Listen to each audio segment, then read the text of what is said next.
Olá, pessoal! Está começando o Conexão Ágape Podcast. Hoje estamos com um novo episódio. Para você que está chegando aqui pela primeira vez, toda quarta-feira nós temos um episódio novo, né? Então, você que ainda não se inscreveu no nosso canal, já faço um convite. Se inscreva aqui no canal para você acompanhar todos os episódios. Clica aí no sininho, clica aí na notificação para você receber a notificação lá na hora que tiver um vídeo novo. E você que ainda não assistiu os outros episódios, vai lá, assiste os outros vídeos, depois que terminar esse, lógico, né? Você vai lá, assiste os episódios que já foram ao ar, porque aqui no Conexão Ágape você vai conferir grandes histórias, né? Histórias de superação, histórias de motivação que irão edificar a sua vida. E hoje não seria diferente, né? Hoje o nosso convidado aqui é especial porque ele tem uma história fantástica para contar pra gente. E o nosso convidado hoje é o Danilo Rodrigues. Danilo, seja muito bem-vindo aqui no Conexão Ágape Podcast pela primeira vez, porque eu sei que você vai voltar outras vezes. Com certeza. Obrigado pelo convite, Geise. Então, gente, o Danilo, ele tem uma história muito bacana, que é uma história que eu posso dizer que é de sucesso, mas é uma trajetória, né, Danilo? Porque você saiu de estagiário a mentor de empregabilidade. Mas é claro que não foi da noite pro dia e também não foi assim como se fosse um passe de mágica. Eu queria que você compartilhasse hoje com a gente justamente essa trajetória, né? Que as pessoas precisam conhecer. Quem conhece o Danilo hoje já vê o Danilo ali trabalhando bastante. E uma coisa que me chamou a atenção esses dias, você fez uma postagem justamente falando sobre o seu trabalho, né? Que pergunta assim, você faz algum trabalho social, né? Tem um bem maior para você do que prestar esse serviço, que é fornecer emprego às pessoas, né? Exatamente, Geise. Eu falo que eu desafio a qualquer pessoa a me convencer que exista um projeto social maior do que emprego. Verdade. Então, é ali que a pessoa ela vai se edificar, né? Como se diz muito, que o trabalho edifica o homem e realmente é isso. Então, se não existe, eu não conheço nenhum projeto social mais edificante ou maior do que o Instituto Emprego. Então, eu comecei aos 16 anos como estagiário do Sebrae.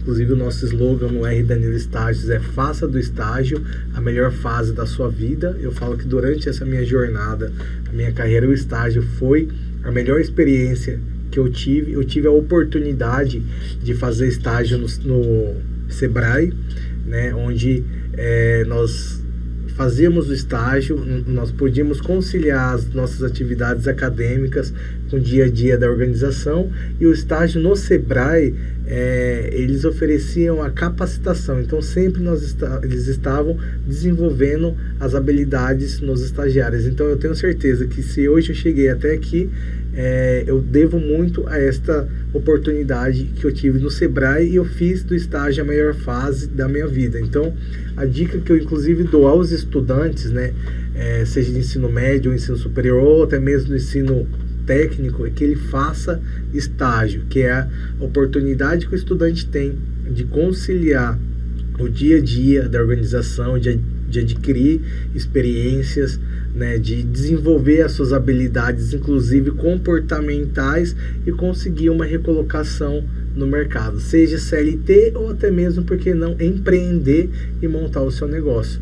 Então, o estágio, eu falo sempre que a maioria das pessoas de sucesso já passaram pelo estágio. E na hora de escolher o estágio, hoje em dia os estudantes visam muito o quanto ele vai ganhar. Qual é o valor da bolsa? Eu falo sempre que o que importa não é o valor da bolsa. A pergunta que o estudante ele deve fazer é o quanto vou aprender nesse estágio. Sim. E não o quanto eu vou receber.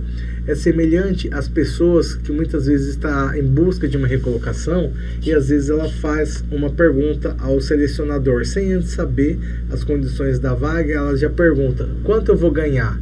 Antes dela perguntar, e não que ela não possa fazer esse tipo de pergunta, o ideal é que ela pergunte quais serão os desafios do cargo. quais serão as minhas responsabilidades, quais os horários que eu devo estar disponível, e a pergunta final ser o quanto ela vai receber, porque hoje em dia as organizações elas estão muito flexíveis na questão da remuneração. Sim. Então, por exemplo, uma coisa, se eu tenho uma vaga de analista de RH, um salário eu vou pagar para um funcionário que é júnior, que tem menos experiência, que eu vou ter que desenvolver eles. Sim. Um outro salário será negociado para um funcionário que às vezes no mesmo cargo, mas que vai ter mais responsabilidades devido à sua experiência, à sua formação, às suas habilidades comportamentais também, que hoje em dia as pessoas são admitidas pela capacidade técnica, que é o seu currículo, as suas experiências, mas são demitidos pelo comportamento. Por isso que é muito importante que o candidato, na hora dele fazer a busca, ele já não pergunte de cara ali para o selecionador: quanto que eu vou ganhar? Quanto que é o salário? Não, ele tem que perguntar mais informações sobre a vaga. Quais são os meus desafios? Quais horários devo estar disponível a este cargo? E assim, no final, ele entender as suas habilidades, se estão de acordo com essa vaga, e aí ele faz essa pergunta do quanto ele vai receber. Porque hoje em dia, a maioria dos RHs, eles estão disponíveis a uma negociação, uma flexibilização da remuneração. Legal, isso faz todo sentido e tem a ver também com um pouco do comportamento atual, porque existe a questão da geração, né?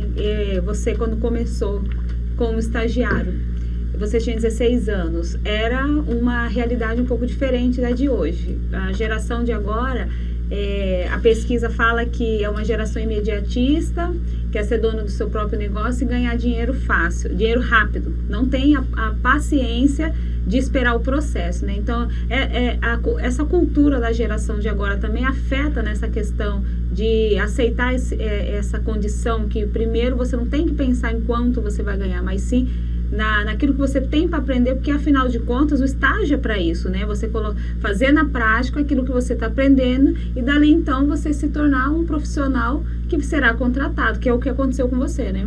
Exatamente. É muito importante que ele tenha isso em mente.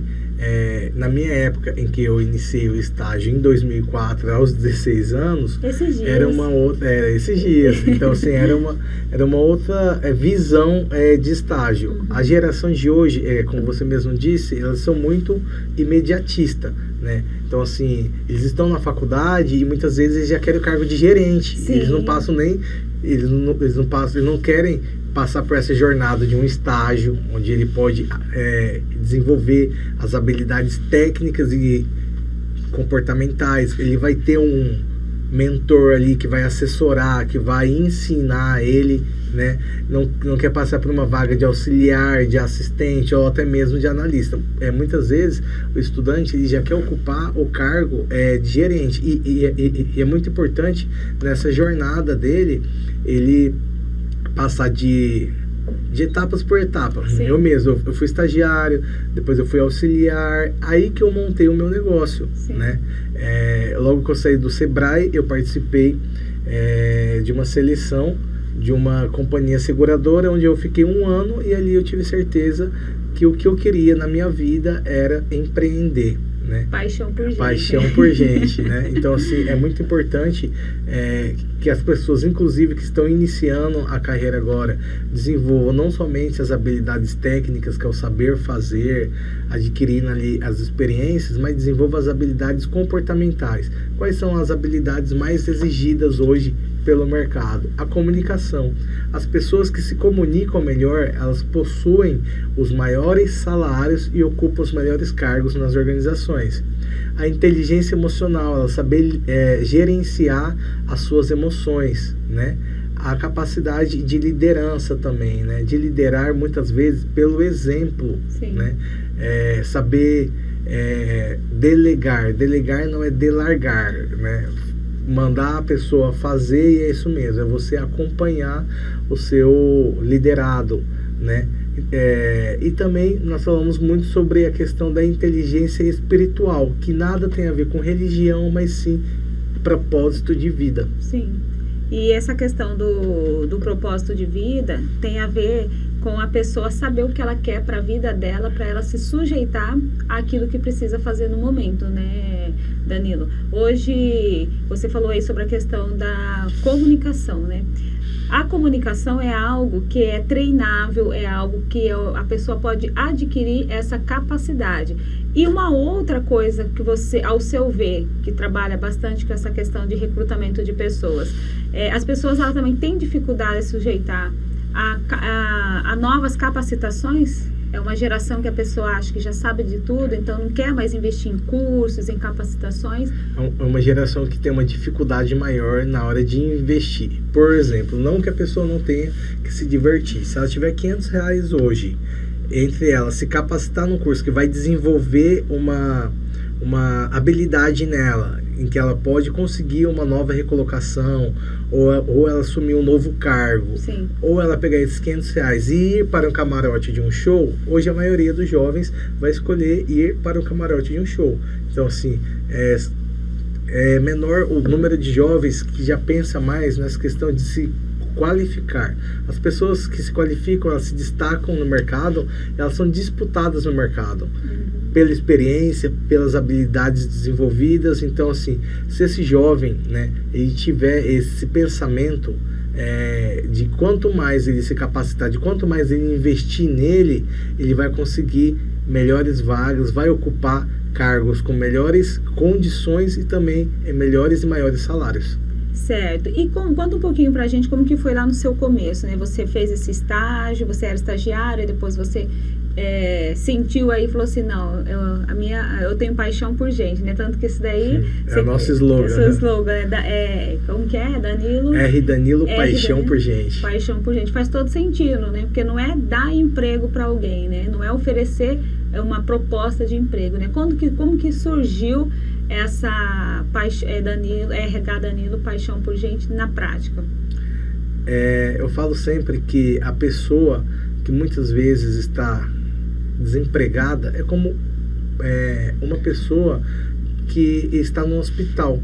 Muitas vezes ela está com uma dor. Qual que é a dor dessa pessoa? Muitas vezes angústia, ansiedade, ela tem contas a pagar, muitas vezes é um filho que está em casa que já precisa de uma alimentação, um aluguel que está vencido. Então, eu coloquei lá na nossa consultoria que antes de tudo, antes dele ter formação para fazer parte da nossa equipe, antes dele ter uma formação, antes dele ter experiência em alguns cargos que existe, ele tem que ter paixão por gente. O que é paixão por gente? Nada mais é do que a empatia, dele se colocar no lugar do outro, dele respeitar o outro. Daí veio o nosso slogan, paixão por gente, que é a nossa missão, né?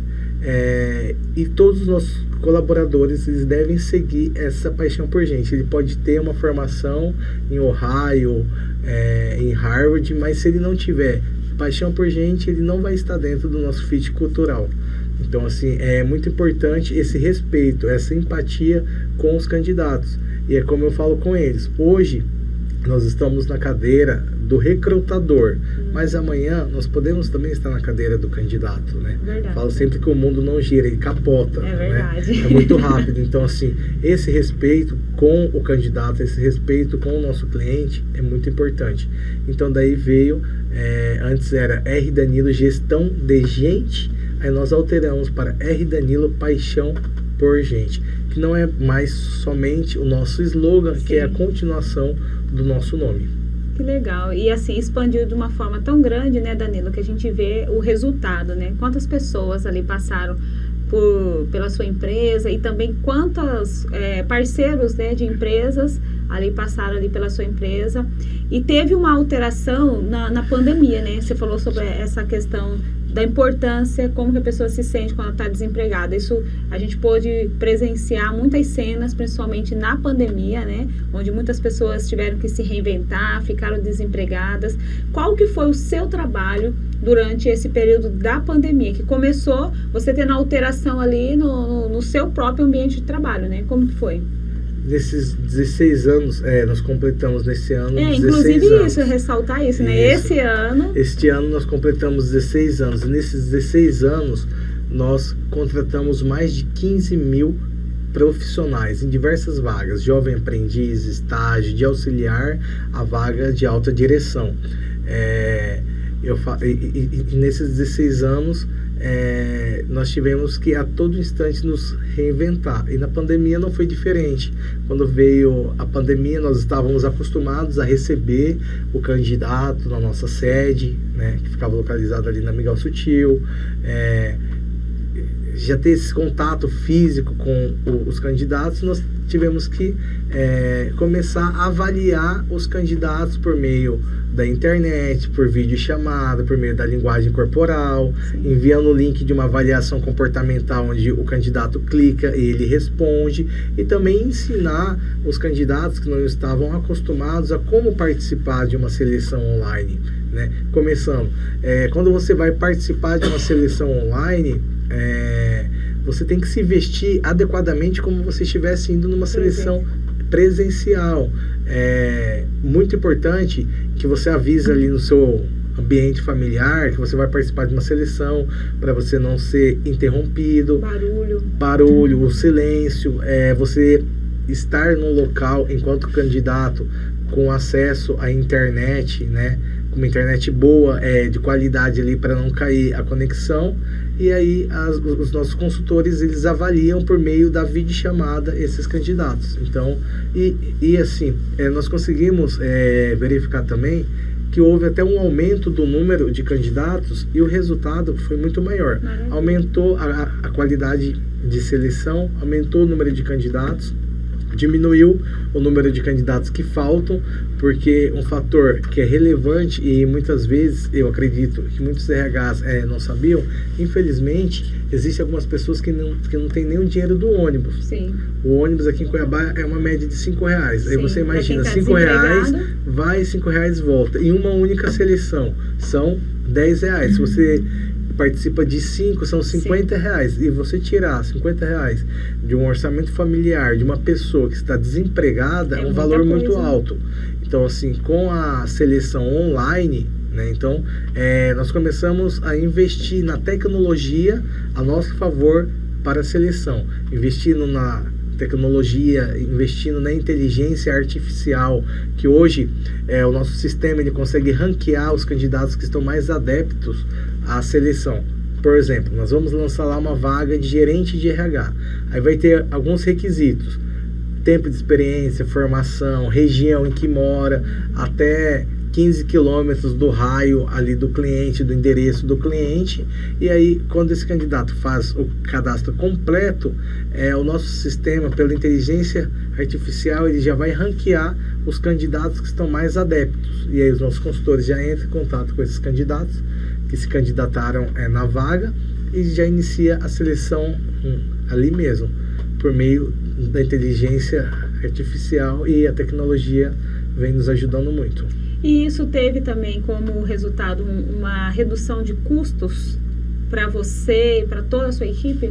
Sem dúvidas nenhuma, ele diminuiu muito o nosso custo operacional, onde nós começamos a investir na tecnologia, na inteligência artificial, que aumentou o nosso número de produtividade, né? Então, assim, nós conseguimos hoje fechar vagas com uma qualidade maior e um tempo muito menor, e já oferecer aos nossos clientes esses candidatos finalistas de maneira mais rápida. Tá, aproveitando essa oportunidade aqui, vamos dar algumas dicas então aí para quem está precisando de um emprego ou está também precisando passar por um processo seletivo, está no processo seletivo. Não sei se você pode falar tudo, mas o que você puder, assim, dar de dicas para as pessoas com relação ao processo seletivo, né? Você pode elencar assim quais são os principais erros que as pessoas cometem no processo seletivo?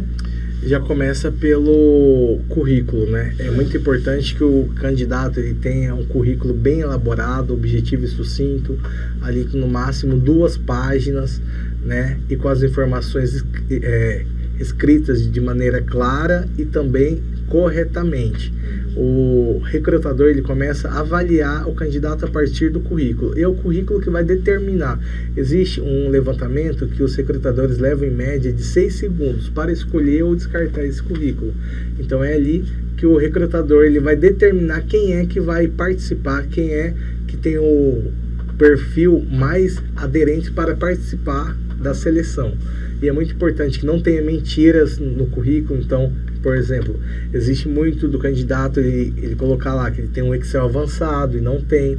Hoje em dia é realizado muitas avaliações técnicas de conhecimento técnico, né?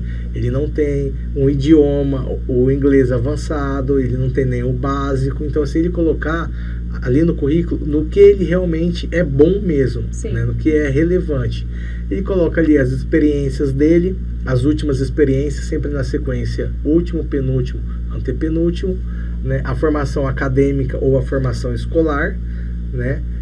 As informações pessoais ali de estado civil, idade, telefone, mas um telefone que ele realmente vai atender, um WhatsApp que ele vai responder, que acontece muito da gente fazer contato com os candidatos, eles não responderem ou até mesmo não atender a ligação, né? Quem está procurando emprego é igual quem está esperando o resultado da rádio, né? Você liga na rádio, está concorrendo um sorteio, tem que ficar com o telefone do lado aqui, ó. Do lado. Se tiver alguma ligação perdida, ele retornar essa ligação, isso daí é muito importante, né? É muito relevante que as pessoas que estão em busca de uma recolocação, uma grande fonte de recrutamento é o LinkedIn, que é a maior rede profissional do mundo.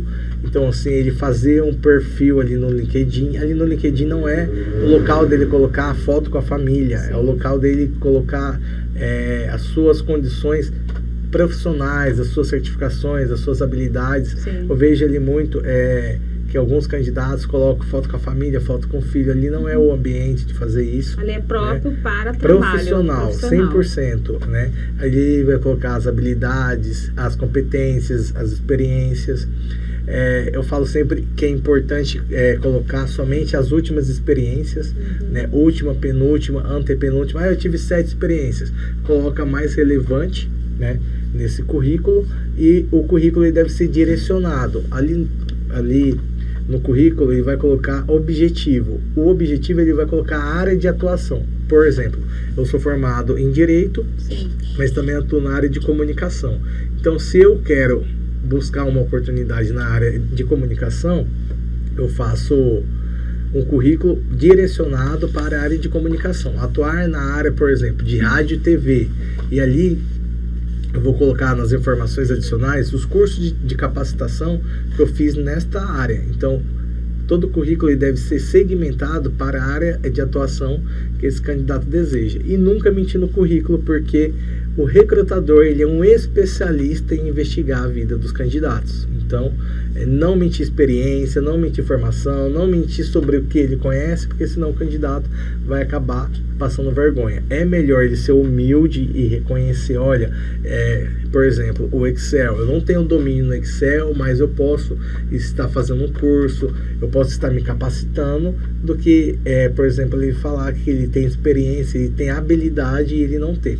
Porque ali ele já está mostrando também uma falta de uma capacidade que até o recrutador pode olhar e falar, não, então vamos contratar ele, já põe ele num curso, né? Se a pessoa falar que tem e já sabe, a pessoa vai contratar achando que sabe, é mais feio chegar lá e mostrar depois que não sabe, não tem habilidade com aquilo, né? Ele, inclusive, pode ser desligado, porque ele falou que ele sabia. E as organizações hoje, elas estão dispostas a investir, sim, nos candidatos, né? Então, assim, muitas vezes você falar a verdade, que ele não tem essa habilidade, as organizações hoje estão investindo tanto nas habilidades técnicas quanto nas comportamentais. E quando se trata de pretensão salarial, né? É algo assim que para mim sempre me deixava constrangida. Eu falava, e agora? Coloco a verdade? Eu não coloco o que eu realmente quero? Ou eu coloco somente aquilo que eu sei que a categoria paga?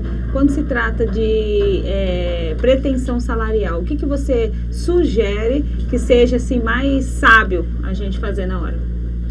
Então, o ideal é a pessoa colocar uma média salarial, por exemplo, ela vai colocar o mínimo aceitável. Eu falo sempre que a pretensão salarial é o mínimo que você aceita. Por exemplo, você é jornalista aqui na Conexão Ágape.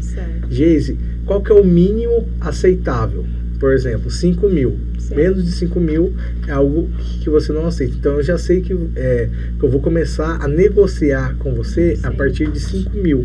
Então assim, é muito importante na hora dele responder, pretensão salarial.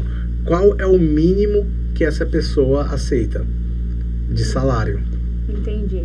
E hoje as pessoas, como você disse, na sua empresa especificamente, estão participando de processo seletivo online. Aí entra a questão da habilidade da comunicação, que ela vai se apresentar, né? Não que isso não já era uma habilidade que valia a pena quando ela fazia o presencial, só que é menos, né? Do que ali no vídeo. No vídeo ela tem que apresentar de uma forma que ela vai ter que passar na seleção. Então ela investe em comunicação e também nessa habilidade de falar por vídeo.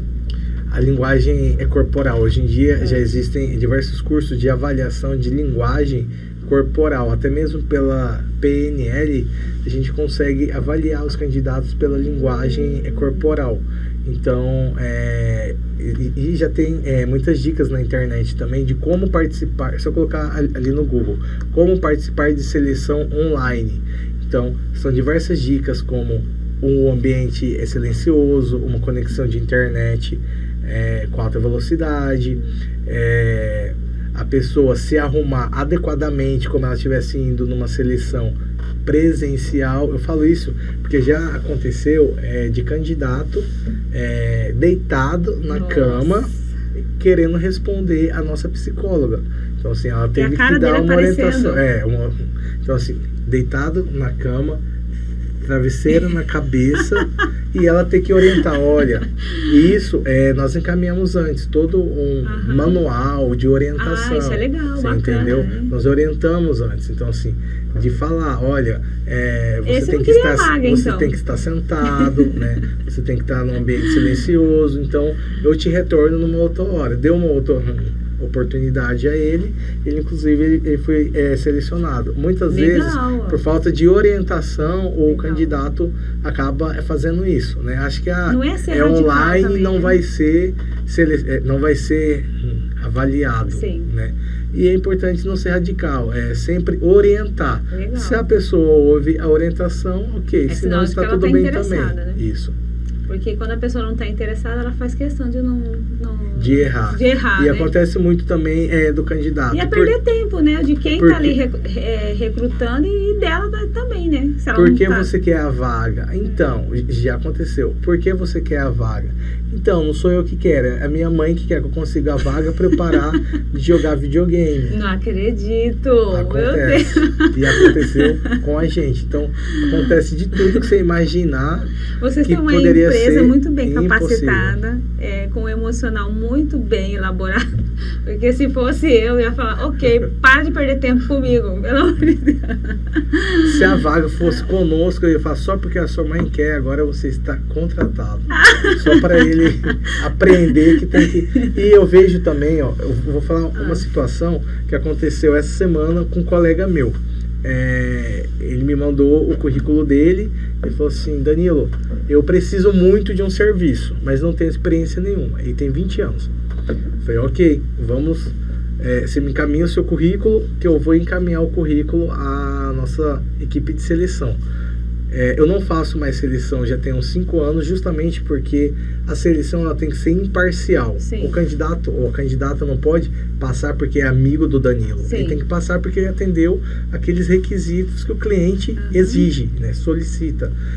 Então, todos os currículos que eu recebo, eu tenho inclusive um grupo no WhatsApp com a nossa equipe de psicólogos e de consultores. Eu recebi o currículo da Geise. Eu já encaminho lá e eles fazem todo o contato, do início ao fim. Aí eu tenho uma vaga num restaurante aqui no shopping de Cuiabá, uma remuneração muito boa, auxiliar de cervejeirais, somente para lavagem de copos e talheres. Remuneração R$2.000. Sim. É uma remuneração elevada se comparado com os outros cargos que não exigem experiência. Sim. Aí eu falei com ele, fulano, tem uma vaga, auxiliar de cervejeirais, não exige experiência, exige disposição, força de vontade, garra. Lá é um restaurante que você pode desenvolver as suas habilidades, depois virar um auxiliar de cozinha, um cozinheiro, barman, comim, garçom, enfim, são diversas áreas que ele poderia se desenvolver lá. E a remuneração é de R$2.000. Foi assim, hoje em dia não é qualquer cargo que se ganha R$2.000. Foi 7 horas por dia, uma folga na semana, um domingo no mês. Qual foi a resposta dele? Não. Vou conversar com a minha mãe. Eu falei, cara, eu falei desse jeito, cara, você tem 20 anos, quem vai trabalhar é você ou é sua mãe? É você ou é sua mãe? Ele, mas eu tenho que conversar com ela. Eu falei, cara, com 20 anos, eu já tinha 4 anos de experiência no mercado. Sim. Você não tem experiência, você tem uma oportunidade de ganhar R$2.000, porque hoje em dia não é todo mundo que ganha R$2.000, ainda mais sem iniciante, sem experiência. Ele falou assim, eu vou verificar com a minha mãe e já te confirmo. Eu já sabia que a resposta seria negativa. Ele falou assim, pois é, eu conversei com a minha mãe aqui e ela falou que é melhor eu esperar, eu buscar uns cursos, me capacitar e depois eu já busco algo melhor. Então, assim, muitas vezes a culpa não é do candidato. Sim. A culpa são dos pais, são dos avós, que, como diz a minha mãe, passa a mão na cabeça. Então, assim, eu comecei aos 16 anos, não foi porque minha mãe pediu, foi porque eu sempre quis. Aos 12 anos, o meu sonho era ser empacotador do supermercado Modelo. Algo que tinha muitas vagas. E não tinha jovem aqui, né? aprendiz. O jovem só era projeto, a partir de 14 anos. E só era a partir dos 14 anos. Sim. Então, assim, dos 10 ou 12 anos eu ia no mercado, supermercado Modelo. Com a minha mãe, o meu sonho era ser empacotador. E eu não podia. Então, aos 16 anos, não foi minha mãe que foi lá no Sebrae levar o currículo. Foi eu que levei o meu currículo lá. Foi eu que fui lá já participar da seleção. Então, isso daí serve para muitos pais que muitas vezes eles vão na seleção junto com os filhos. Isso daí não é... Eu acredito que não tem um olhar do selecionador. Que ele vê ali que quem mais quer a vaga são os pais do que os filhos. E eu vejo que os pais, eles devem incentivar o filho a querer ter uma jornada ali de carreira. Sim. Não é, eu quero que o meu filho arrume um estágio. Sim. Não, o meu filho quer um estágio. É ele conversar no dia a dia ali com o filho dele, a importância de fazer um estágio, a importância de participar de um jovem aprendiz. Que é um processo, né? Uma pessoa com 20 anos, sem nenhuma experiência, sem nenhum tipo de julgamento, mas ele já poderia ter feito um jovem aprendiz. Sim. Ele já poderia ter feito um estágio. Aí quando chega uma oportunidade, quando a oportunidade bate na porta, ele fala, vou conversar com a mãe. Aí os pais, ao invés de incentivar, falam, não, meu filho, fica aí mesmo, faz uns cursos. Ele teve 20 anos, por que ele não fez esses cursos antes? Você está julgando, às vezes não tinha dinheiro. Cursos online hoje em dia, tem diversos cursos online gratuitamente, presencialmente no Sistema S, direto tem turmas de cursos. Então, assim, eu vejo que os pais, os avós, muitas vezes, eu tenho um amigo de 28 anos, contador, formado em contabilidade. Você não quer um serviço? Sabe o que ele falou? Ele falou que o serviço dá ansiedade. Nossa. Aí a avó, não, o serviço me dá ansiedade, eu fico com crise de ansiedade. Como eu comprar um remédio aí a minha avó me ajuda com uma parte da aposentadoria dela. Então, e tá assim, ótimo. E tá ótimo. Já aconteceu uma situação. Eu tinha uma oportunidade. Quando eu iniciei o estágio, eu iniciei, lógico, em 2004, ganhando R$290. Sim. Há 2 anos mais ou menos, eu ofereci um estágio para um colega meu. Eu fiz, cara, tem uma vaga de estágio de TI. Ele estava cursando rede de computadores, sistema de informação. Eu falei, tem uma vaga de estágio, isso há 2 anos. Foi, o valor da bolsa é R$1.000, mais auxílio e tem mais vale alimentação. Qual foi a resposta dele? Vou conversar com meu pai. Conversou com o pai dele, a resposta dele falou assim, ô Danilo, muito obrigado pela vaga de estágio. Meu pai me disse que R$1.000 ele me paga de mesada. Eu não preciso. Valeu aí. Ok. Então, o que os pais, os familiares, os avós, os tios devem ter na cabeça não é o quanto ele vai receber, o quanto ele vai aprender, o quanto ele vai desenvolver, seja no estágio, seja no jovem aprendiz, seja numa vaga operacional. Por exemplo, o Alex Setuguchi, que já participou inclusive aqui do podcast. antes dele ser um homem de negócios, dono do negócio dele, ele já lavou tampa na cozinha, ali, de esgoto ali da cozinha. Sim. Então, assim, não é vergonha ser um Sim. auxiliar de serviçais, limpeza. É a pessoa dar o passo inicial, ela começar, independente do cargo, independente da função. Eu vejo que os pais, eles influenciam muito nessa questão. Sim. E falam assim, não quero que meu filho pegue no pesado, não. Não quero o sol que tá aí. Então, independente do cargo, os pais, os familiares, os avós, eles devem influenciar esse filho a começar a carreira dele, independente do cargo, né? E não é o filho estar preparado, né, Danilo? Porque, assim, na minha época de estagiário também era a mesma coisa, assim, a gente fazia o estágio, aí no estágio você já estava tendo uma visão dos cursos que você queria fazer, né? E não tinha a internet. Para você fazer o curso, você tinha que ir lá, se inscrever, ir presencialmente. Hoje, com a internet, você consegue ainda fazer algumas capacitações online.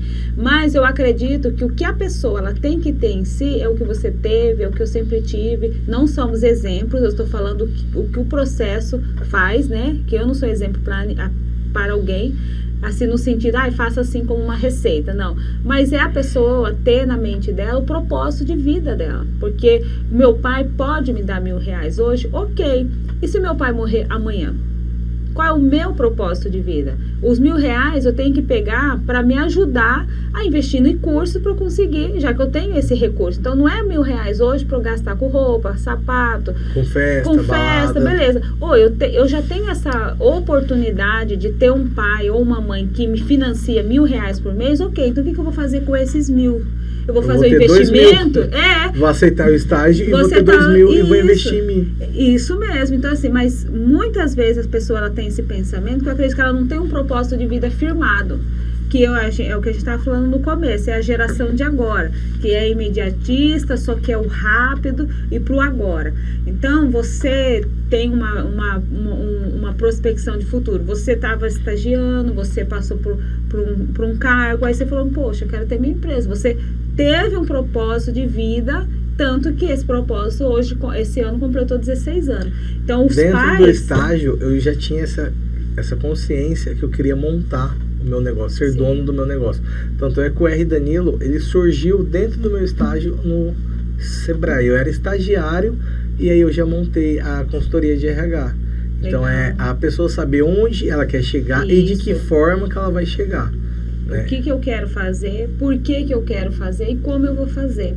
E aí os pais incentivarem. Não, ok, você não vai trabalhar, mas eu vou investir nisso em você. Porque eu sempre tenho essa visão de que os jovens de hoje, eles são muito pautados pela internet. Aqui é um excesso de informação, é um excesso de conteúdo que muitos acham que já sabem de tudo e não precisa aprender mais nada. Aí que entra nessa questão. Surge o empregar. Para que eu vou trabalhar nisso? Eu sei fazer isso, eu sei fazer aquilo, não preciso disso.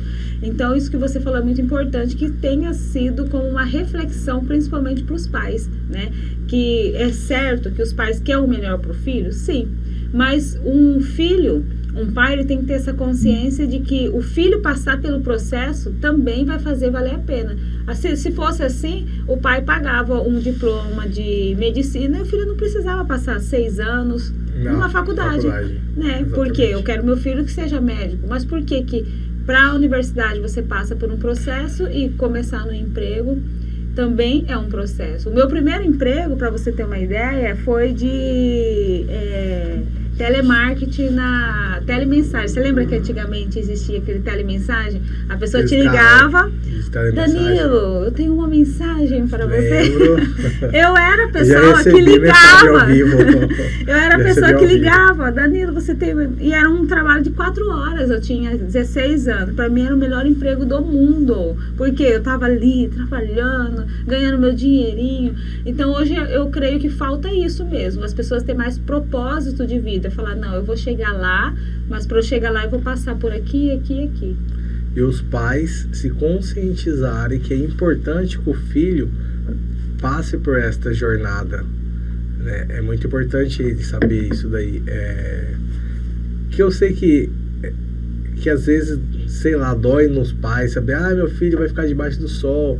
Ah, meu filho vai ficar numa cozinha. Ah, coitadinho do meu filho, vai trabalhar segunda a segunda, só com uma folga na semana e um domingo no mês. Mas ele tem que entender que esse é o processo que o filho dele tem para desenvolver uma carreira, para adquirir experiência, para desenvolver habilidades, inclusive comportamentais.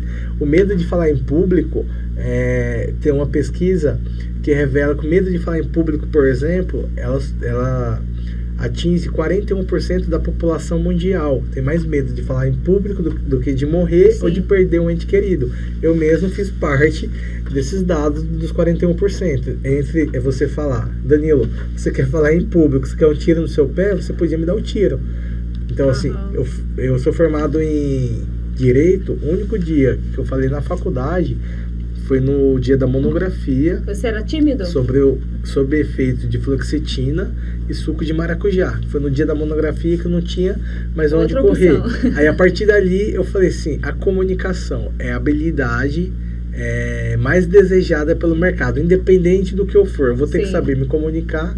A partir desse dia da monografia que eu fiz sobre efeito de remédio mesmo, eu fui buscar ajuda de uma fonoaudióloga que me assessora até hoje, que é a Sônia Mazeto.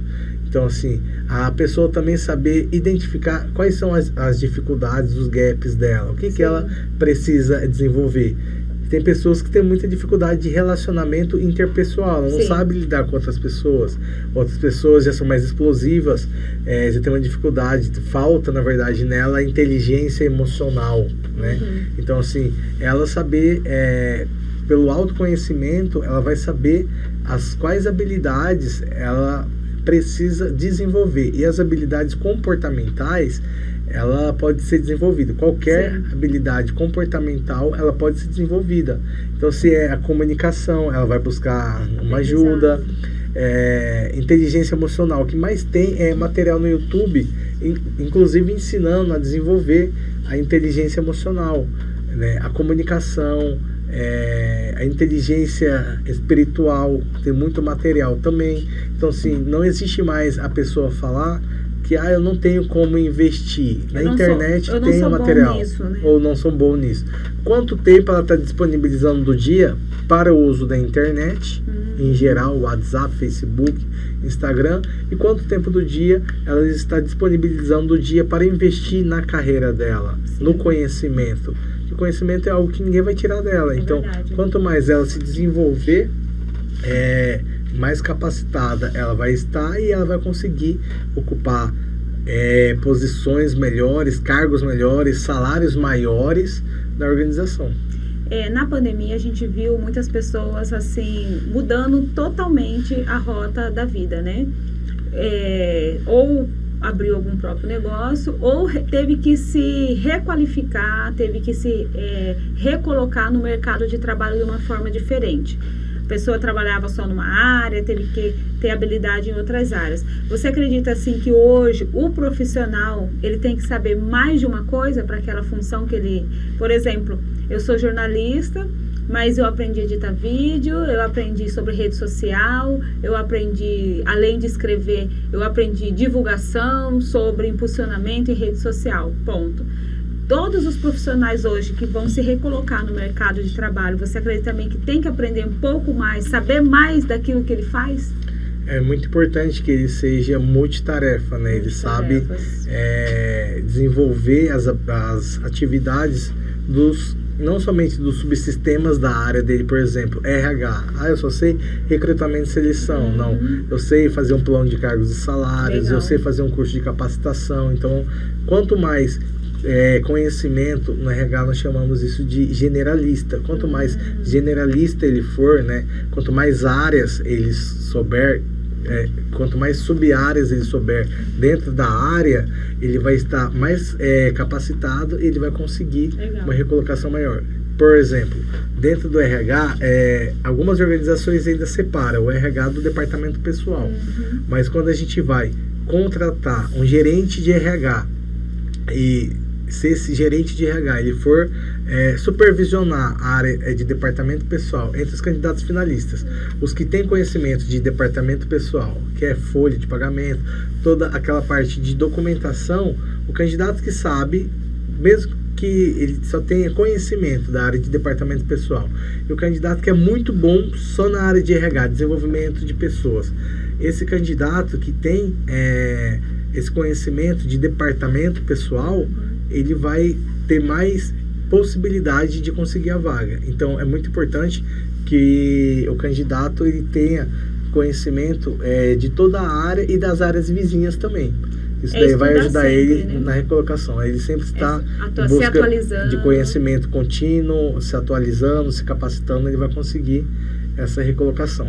Porque hoje eu escuto de algumas pessoas, assim, não está satisfeita com aquele emprego, com aquela colocação que ela está no momento, mas não faz nada para mudar. Então, Danilo, hoje qual que é a orientação, qual que é, assim, na sua visão, né, que já tem 16 anos de empresa, para aquela pessoa que, às vezes, ela não é que ela não está, às vezes, nem no emprego, não é o emprego que é errado, às vezes ela está num cargo que não tem a ver com ela, né? Então, como que a pessoa pode se identificar e fazer essa recolocação?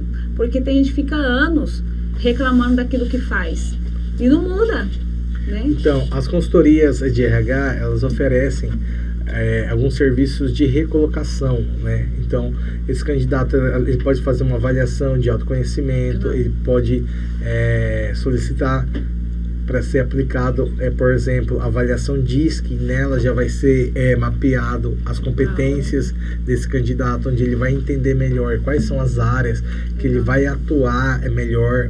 Nele já tem o plano de desenvolvimento individual, que já vai vir ali as atividades que ele deve fazer para ele melhorar no seu desempenho. Então, assim, as pessoas que não estão felizes, né? A Graciele Pisato, ela fala muito sobre felicidade no ambiente corporativo. Então, assim, eu penso que você sair da sua casa para você ficar 8 horas, 8 a 10 horas num local em que você não está feliz, por mais que você dependa desse dinheiro, desse salário financeiramente ali no final do mês, é muito importante que você comece a buscar outras alternativas, porque a vida vai passar. Então, assim, que ele invista esse tempo dentro de algo que faz sentido na vida dele, seja na missão de vida, propósito de vida, porque, por exemplo, eu atuava, logo que eu saí do meu estágio, eu fui auxiliar administrativo numa companhia seguradora, e aquela atividade ali, ela realmente começou a até me gerar crises de ansiedade, porque você trabalhar com seguradora, aí você vai olhar no cliente e vai falar, olha, você bateu o seu carro, mas você não tem cobertura. Sabendo que tem cobertura, isso daí não te faz sentido. Então, inclusive, se os seus valores não estiverem de acordo com aquele fit cultural, com a cultura da organização ali, é muito importante que você saia, porque isso daí pode até afetar a sua saúde emocional, a sua saúde mental, e foi o que eu fiz. Então, assim, eu sabendo que o cliente tinha o seguro, eu tinha que falar, olha, não tem cobertura. Então, assim, eu escolhi, por meio dos meus valores também, não seguir naquela companhia.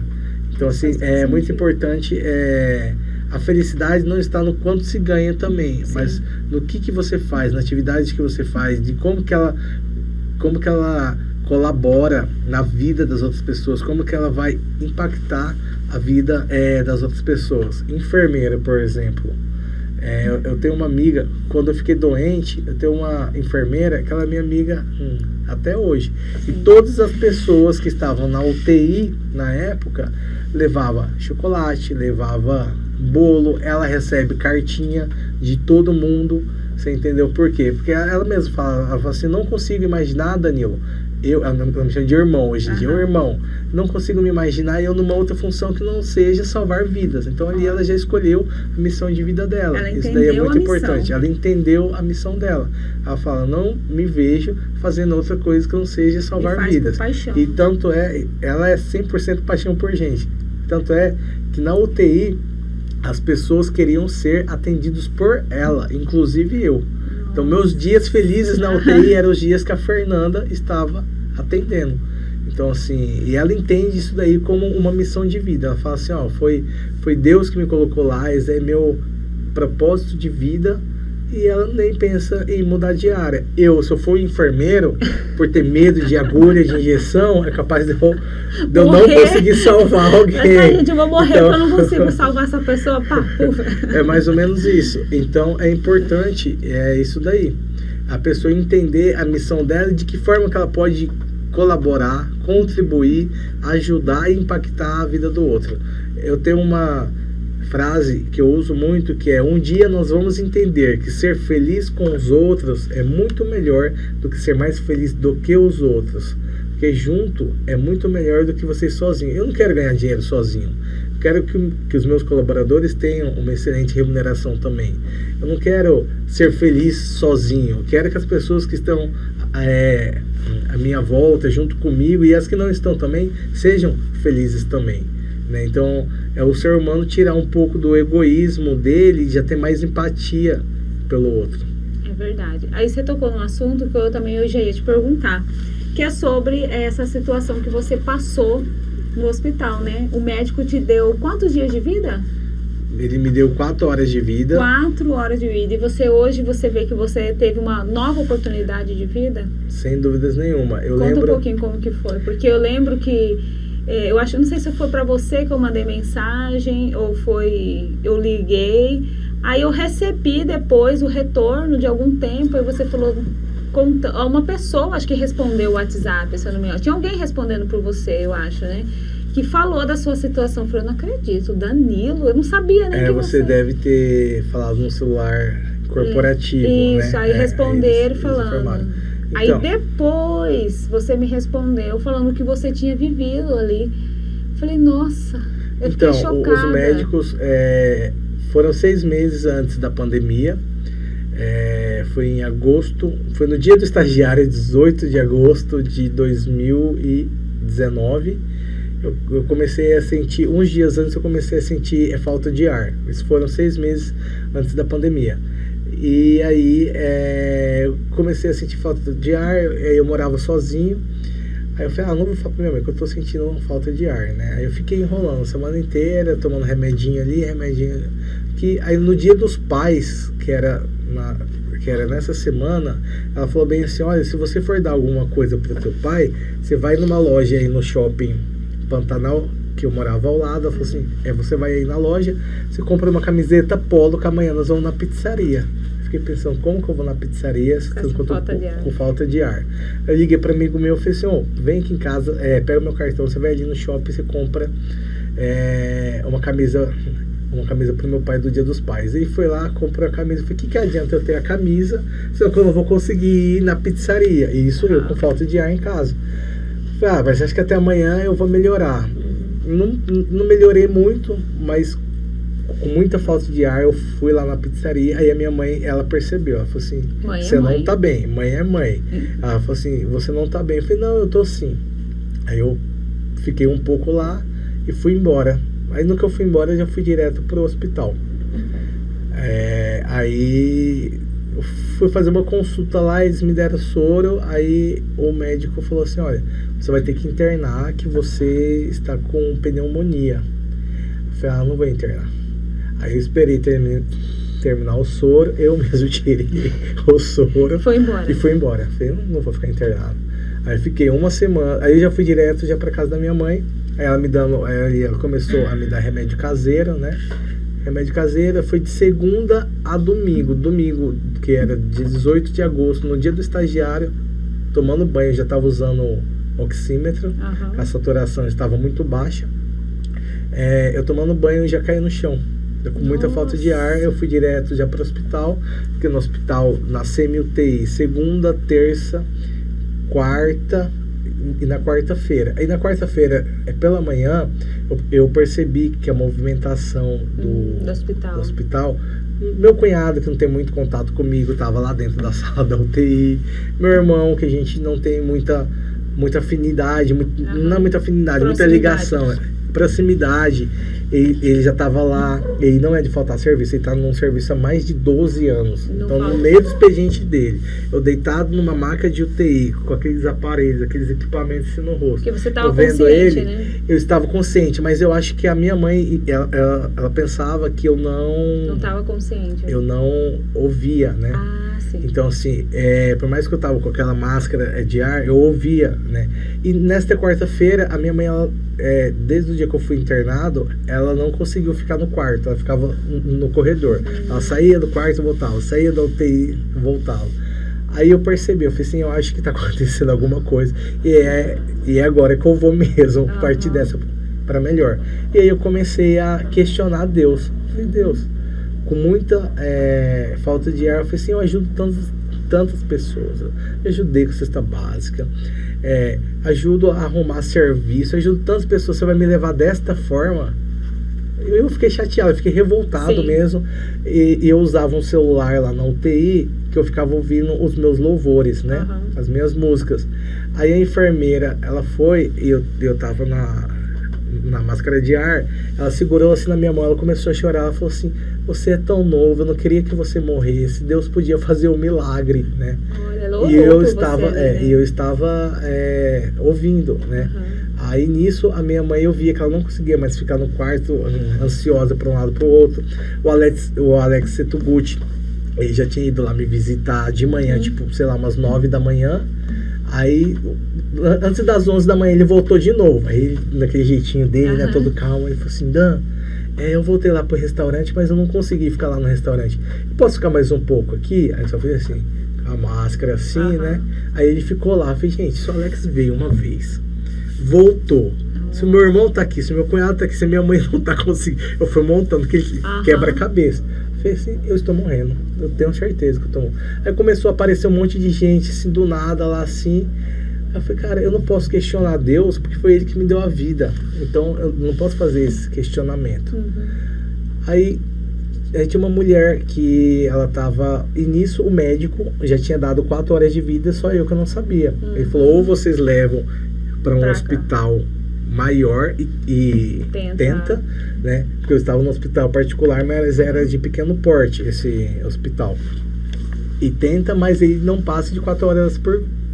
Ele não passa de 4 horas de vida.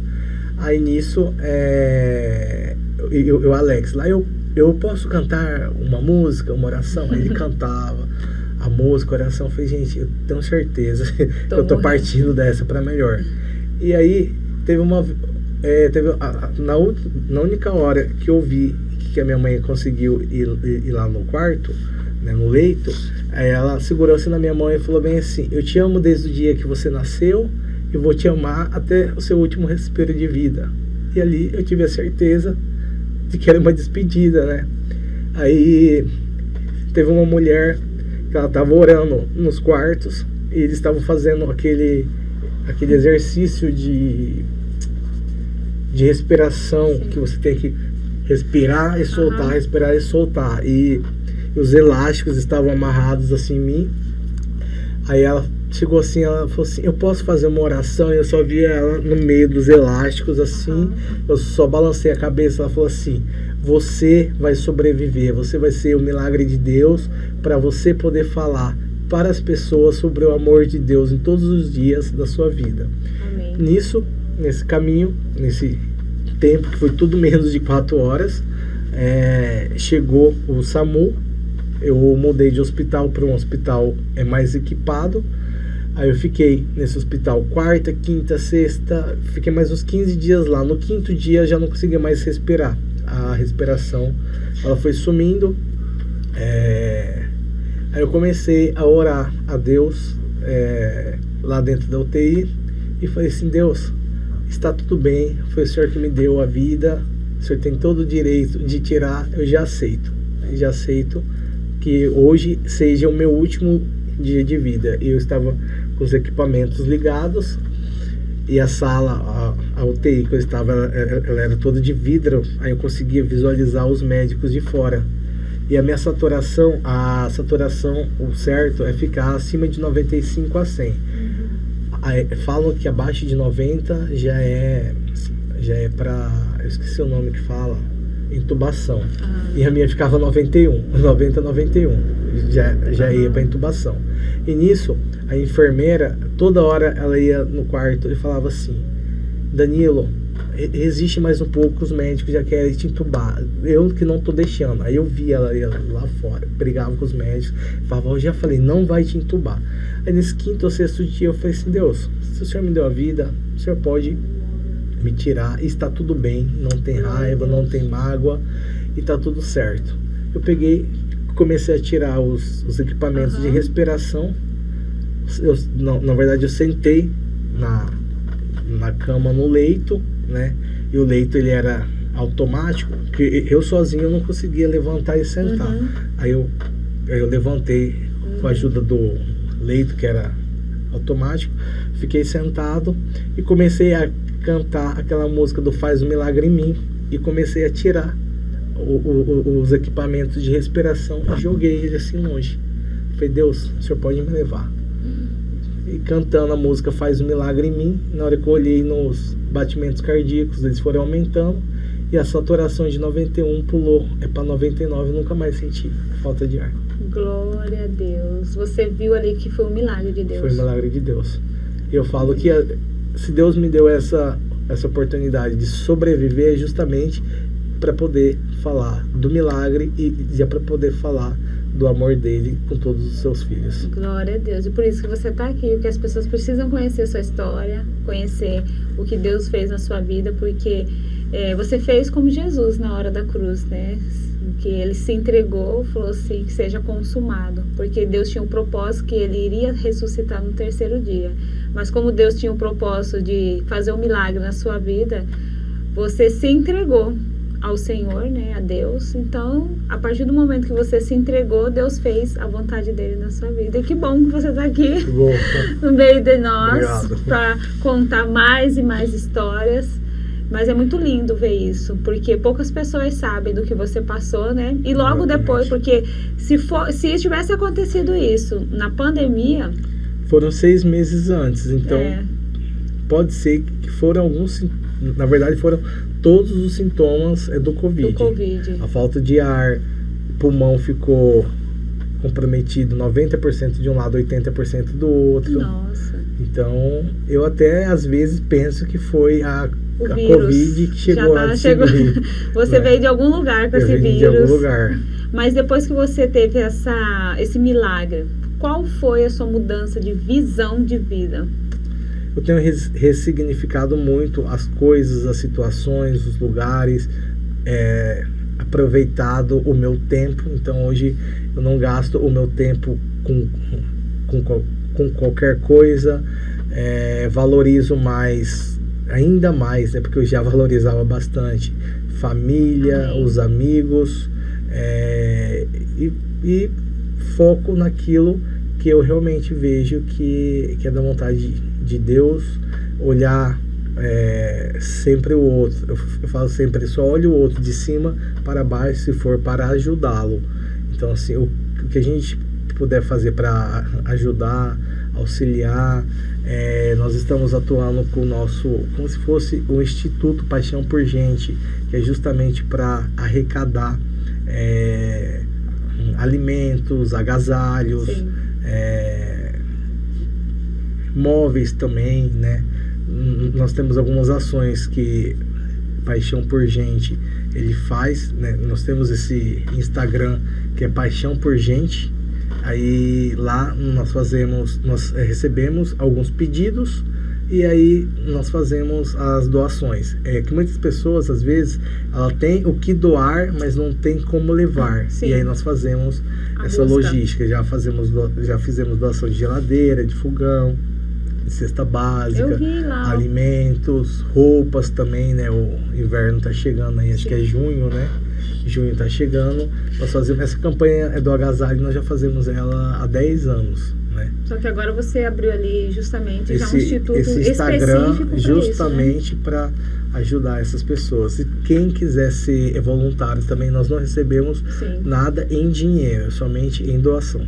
E isso faz parte da nossa vida, né? A nossa vida não é só ganhar, né, Danilo? Tudo aquilo que a gente faz, tudo aquilo que Deus nos dá é para compartilhar também com o próximo, né? Eu vi boas ações que vocês fizeram ali e espero poder contribuir também ali quando eu tiver a oportunidade. E agora, Danilo, você expandiu para o lado do agro. Quando o Danilo chegou aqui, eu estava até brincando com ele, chegou aí o homem do agro, porque agora você está trabalhando agora com o lado do agro. Explica para nós um pouquinho com o que você está fazendo. E agora, recrutamento de pessoas para trabalhar no segmento do agro? No segmento do agro. Somente no ano de 2022, o agronegócio ele contratou mais de 19 milhões de pessoas, somente aqui no país. E a demanda ela é muito alta, mas é uma mão de obra mais seletiva. É necessário que tenha experiência no segmento. Por exemplo, o contador que faz a contabilidade do agro não é o mesmo contador que tem os mesmos conhecimentos de quem é contador de uma loja. Entendi. Por exemplo, né? Então, assim, ele tem as suas como que eu posso dizer? Atribuições, né? Então, assim, aí nós desenvolvemos o nosso banco de talentos, que chama AgroTalents R Danilo, sua safra de talentos, onde a ideia é oferecer às fazendas, aos negócios do segmento agro, mão de obra qualificada, com referência e com experiência no segmento agro. Então hoje nós somos o maior banco de talentos de consultoria no segmento agro. Então todas aquelas empresas que estiverem em busca de um funcionário no segmento agro, nós temos desde um vaqueiro a um gerente de fazenda, um gerente de RH, um diretor de operações no segmento agro nós temos. E onde que a pessoa pode te encontrar hoje? Na rede social? Na rede social, isso. De vez em quando ele está na TV, sempre você vê a carinha dele na TV. No Instagram é o Fale com Danilo com 2 L's, ou R Danilo Oficial, R Danilo com 2 L's também, que é onde ficam as vagas, e o AgroTalents Oficial, onde ficam as nossas vagas específicas do segmento agro. Legal. Danilo, antes da gente encerrar, eu queria falar com você a respeito da rede social, né? Como que vocês avaliam um candidato hoje pela rede social?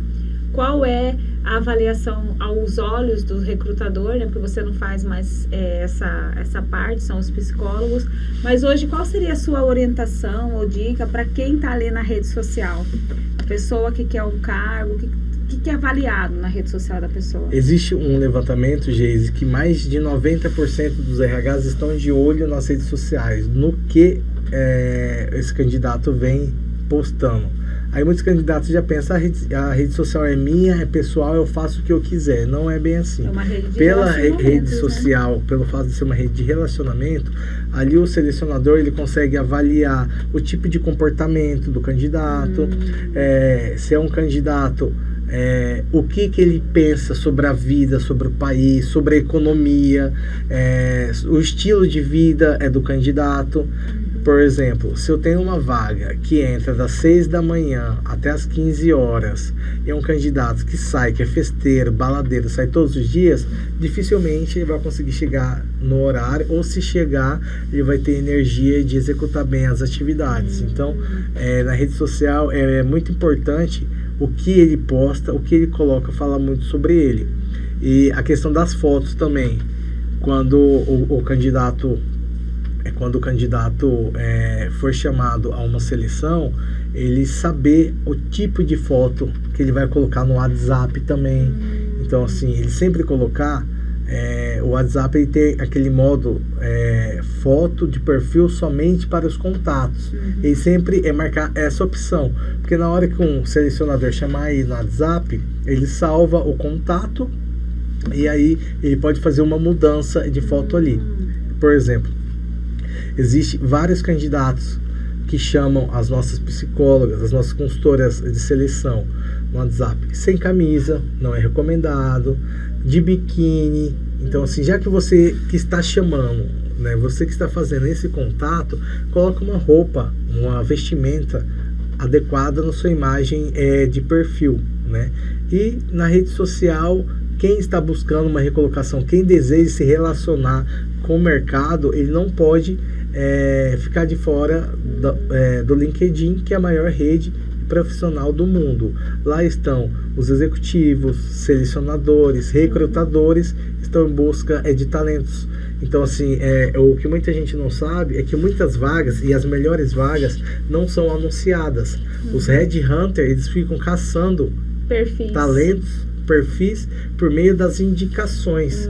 Né? Então, ali, por meio da indicação, muitas vezes, um exemplo, tem uma vaga de jornalista, mas é uma vaga confidencial, eu não posso divulgar ela. Aí esse headhunter, ele vai ali nas redes sociais, geralmente no LinkedIn, e vai fazer a busca de alguns contatos ali. Então, não somente jornalistas, isso foi um exemplo, desde um auxiliar de obras a um gerente, né? A gente consegue buscar ali, eu quero alguém com experiência em rádio. Então eu entro ali no LinkedIn, eu consigo saber quem é do cargo tal na rádio X. Sim. Eu consigo já fazer a busca ali, já faço o convite e aí ele já vai conhecer mais sobre a vaga. E isso facilitou até para nós, no modo geral, né? Se eu quero me candidatar, que eu quero me recolocar no mercado de trabalho, eu tenho uma forma de expor mais, né? Quem eu sou, o que eu faço, como eu faço aquilo que eu faço, né? É uma forma também de eu conseguir mostrar mais habilidades ao meu respeito sem ter passado por um emprego, né? Mas, Danilo, hoje, qual é a área que você vê, assim, que mais falta profissionais, contratar profissionais? Várias áreas precisam, mas qual, na sua opinião, qual é o segmento ou o setor que mais precisa de profissionais? O segmento de tecnologia é uma área que está em busca, né, de candidatos potenciais, qualificados. O segmento de logística também, logo depois do evento da pandemia, aumentou muito a questão do home office, da logística, do marketing digital. Então, se a pessoa se especializar no segmento de tecnologia ou no segmento de logística ou até mesmo de marketing digital, sem dúvidas nenhuma, ela vai conseguir rapidamente uma recolocação. E aí é muito importante ela se qualificar por meio desses cursos mais rápidos, ajuda ela no seu dia a dia, nas atividades mais técnicas. Mas se ela não tem condição no momento de fazer uma faculdade, que hoje as faculdades elas começam ali no valor de R$140, R$150, né? Os cursos online, ela pode já começar fazendo uma faculdade online, no certificado não vai ver escrito lá que é online, os RHs aceitam como se fosse presencial, assim, não tem nenhuma diferença de formação, né? Ou se ela não tem essa condição, ela fazer pelo menos um curso profissionalizante, técnico, né? Por exemplo, na área da saúde, existem diversas oportunidades, faz um técnico em enfermagem, existe o curso hoje de gestão no agronegócio, então em 2 anos ela vai se qualificar a ser um gestor no segmento agro. Isso daí vai ajudar muito. Gestão e logística, então esses cursos que são tecnólogos, né, que a duração de 2 anos a 2 anos e meio, vai ajudar ela na recolocação. Ela vai se qualificar e em 2 anos a 2 anos e meio ela vai ter um curso superior. Legal.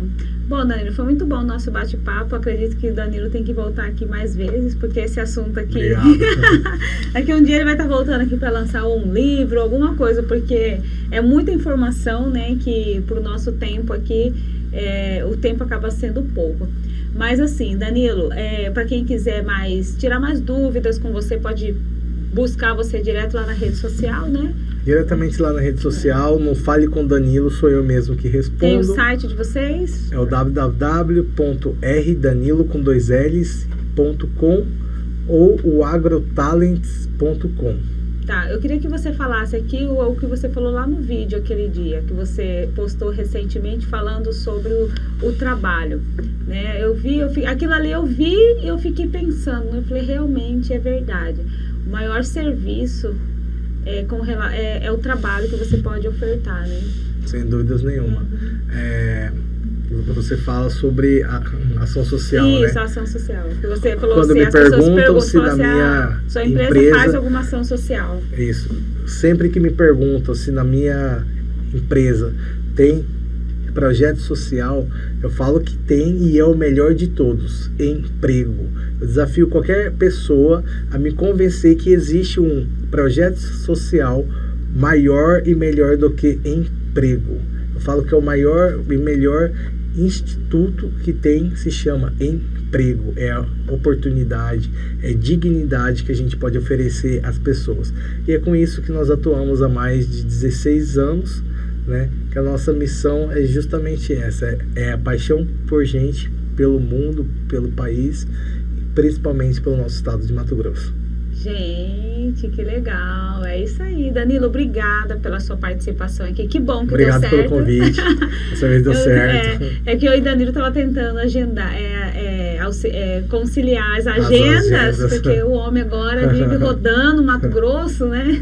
Mas isso é um sinal de que tá mudando, tá avançando, tá ali sempre melhorando, né? Exatamente. Danilo? Exatamente. E é isso que é o seu perfil mesmo, né? Você é um cara assim que não para, justamente porque precisa alcançar mais pessoas o seu trabalho, né? A excelência do seu trabalho precisa alcançar mais pessoas. Então eu desejo mais sucesso para você, e o sucesso é esse, é você alcançar o maior número de pessoas que possam ser beneficiadas aí pelo seu trabalho, né? Eu acredito que Deus te deu uma nova vida e você está vivendo muito bem vivida essa nova vida. Amém. Obrigado pelo convite. E você que acompanhou o nosso programa até aqui, obrigada pela sua participação. Você pode seguir a gente lá nas nossas redes sociais, Conexão Ágape Podcast. Lá a gente coloca os bastidores, mais coisas que você quer ver com relação aqui ao nosso programa. E comenta aí, deixa aí o seu comentário, o que você achou do nosso programa de hoje. Tem mais perguntas pro Danilo, que eu tenho um monte aqui, mas não deu tempo ainda da gente conversar sobre tudo. Mas acredito que ele volta mais uma vez aqui para continuar esse bate-papo. Então, obrigada aí pela sua participação. Lembrando que toda quarta-feira, às 19 horas, nós temos um episódio novo. Como a história de hoje foi sensacional, na próxima quarta-feira nós teremos uma nova convidada. Até mais!